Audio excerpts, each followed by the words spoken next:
Bonjour.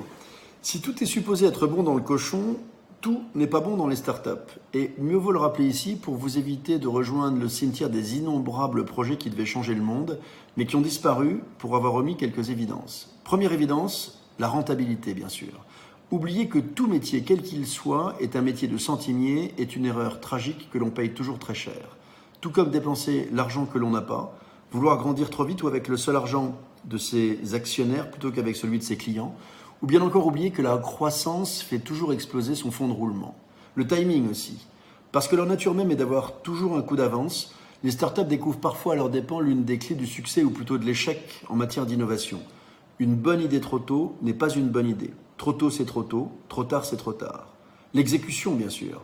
Contrairement à une idée reçue, le succès de la plupart des startups est moins lié à l'idée de départ, souvent simple voire banale, qu'à l'excellence de son exécution millimétrée. Entre une bonne idée et son succès, il y a toujours sa parfaite mise en œuvre. L'accès à la distribution.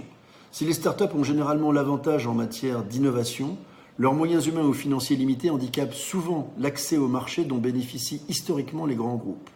Les limites de leur belle histoire.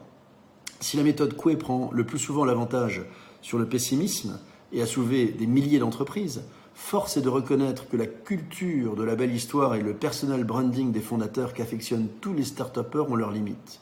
L'éventuel mirage des réseaux sociaux. Si la capacité d'un entrepreneur numérique à les utiliser pour créer et fidéliser une communauté est primordiale, elle ne doit jamais servir de validation virtuelle.